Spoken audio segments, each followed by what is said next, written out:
So we're still talking about using faith to overcome temptation. So let's just go back at this point and recapitulate some of the things that we talked about here. First thing we told you, you must resist temptation.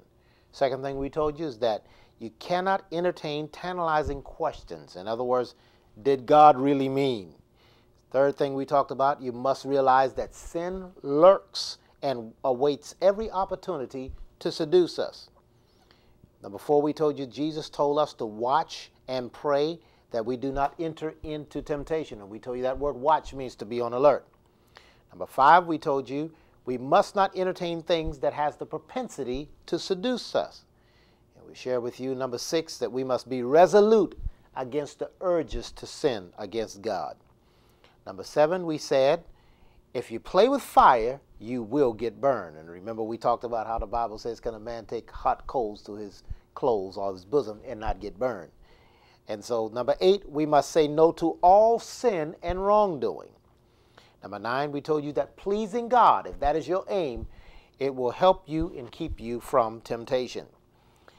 Number 10, we told you refusing to resist the devil will cause us to succumb to temptation every time.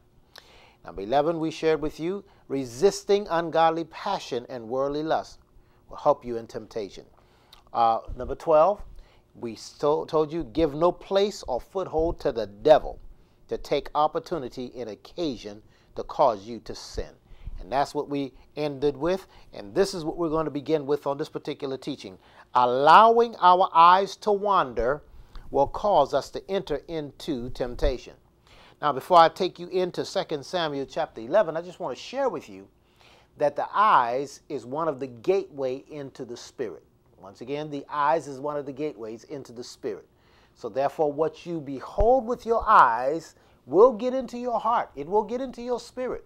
What you hear with your ears will get into your spirit. And what you say with your mouth will get into your spirit. Now, remember, Jesus told us that the thing that defiles a man is the thing that comes out of a man.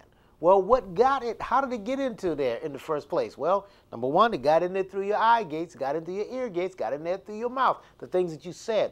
It's amazing that the things that you say will go right back into your spirit.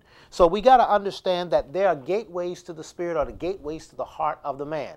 In fact, the Bible says in Proverbs 20, he said, guard your heart with all diligence, for out of it are the issues of life. So we need to stand guard, or mount a guard or a sentry, put it at the post of our hearts, or that we will not sin against God. David said, thy word have I hid in my heart, that I might not sin against thee. So therefore, we're learning how to use our faith, according to the book of James, to overcome temptation. Now let's go in 2 Samuel.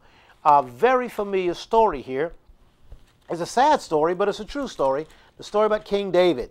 And the Bible says in chapter number 11, verse number 1, and it came to pass in the spring of the year, at that time when kings go out to battle, that David sent Joab and his servants with him and all Israel. And they destroyed the people of Ammon and besieged Rabbah, but David remained at Jerusalem. And it happened one evening that David rose from his bed and walked on the roof, he walked on the roof of the king's house, and from the roof he saw a woman bathing, and the woman was very beautiful to behold. So David sent and inquired about the woman, and someone said, is this not Bathsheba, the daughter of Eliam, the wife of Uriah the Hittite? The Bible says, verse number 4, then David sent messengers and took her, and she came to him, and he lay with her, and she was cleansed from her impurity, and she returned to her house, and the woman conceived and and told David that I am with child. What happens here? Well, first of all, his eyes. What he saw with his eyes began to bother him. I put it this way, there are snapshots we have snapshots. You use like a camera. It takes a photograph and it regurgitates the photograph that you took, and so the very same thing happened to David. Remember, when he was supposed to be out doing battle, he stayed home at this particular time. And the Bible lets us know that he looked out off his balcony and he saw a woman, and she was very beautiful, and the Bible says she was bathing herself. No doubt she was nude, and as a result, David saw this, and it took a snapshot in his mind. And he wasn't just content with just saying, I saw something I should not have seen.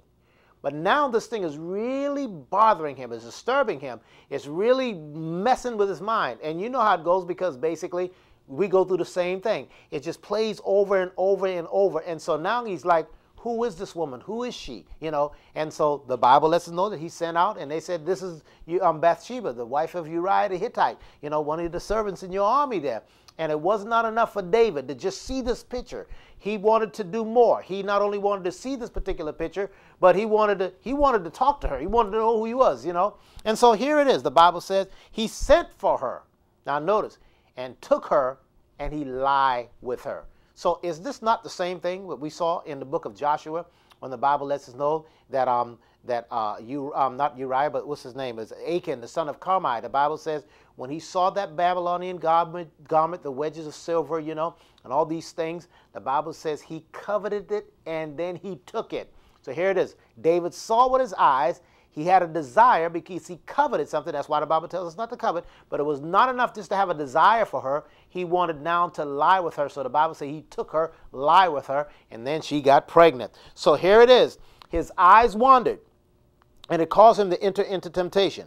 So therefore we must watch what we entertain.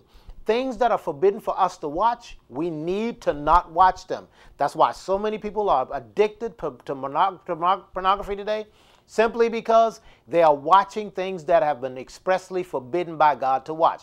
Now, sir, you can make all excuses you want to. Well, I'm just a man, you know, and this is what a man do. A real man won't do that. So let's stop making excuses. That's not what God created us to do, to be looking at everything else. You know, when you go online and you watch pictures and things like that of people in the nude and things like that, you don't know whether the person is married or not. But you are married, sir. You are married, ma'am, because women do the same thing too. So you got to understand, when you watch things or entertain things that are forbidden by God, nobody else may know it. You can do it in the privacy of your own home. You can go to the porno store and get a film, bring it back home, look at it or whatever, and take it back before anybody knows it. But let me tell you something. God knows it because he sees all. And let me tell you something. It's going to cause you to go into a life that's down spiraling. It's going to cause you to go into a life that you're going to be trapped, and you're going to want to get out. And let me tell you something. Refusing to get in is a whole lot easier than being trapped and trying to get out. So therefore, we need to stop entertaining things that are forbidden to watch. Now, number 14, allowing sin to dominate and control our mortal body. Now notice, we need to learn how to not allow sin excuse me, to dominate and control our mortal body. Now, in the book of Romans, let's look at Romans chapter 6. And that's in the New Testament, Romans chapter number 6. The Bible says here, Paul doing the speaking here to the church at Rome, he says in verse number 12, he says, therefore do not let sin reign in your mortal body, that you should obey its desire or its lust. Notice it says, and do not present your members as instruments of unrighteousness to sin, but present yourselves to God as being alive from the dead, and your members as instruments of righteousness unto God. For sin shall not have dominion over you, for you're not under law, but under grace. Notice he says, do not let. So he's telling us not to allow sin. So that means we have some say-so in the matter. Oh, yes, we do. We have some, the devil made me do it. That devil is a lie. The devil can't make you do anything, no more than the devil made Adam and Eve eat of the forbidden fruit that God had forbade them to eat. Remember, the Bible says when she saw, she took and did eat and gave to her husband, and he did eat. Nobody put a gun to her head and said, if you don't eat this, we're going to kill you. Nothing like that. No, sir. No, ma'am. So therefore, the devil could not make them. They of their own choice and own free volition made that decision. And when it comes down to temptation, my friend, you and I are the same way today. You have a choice to say no, or you have a choice to indulge in your lust. And we will talk about the rest when I come back on the next teaching.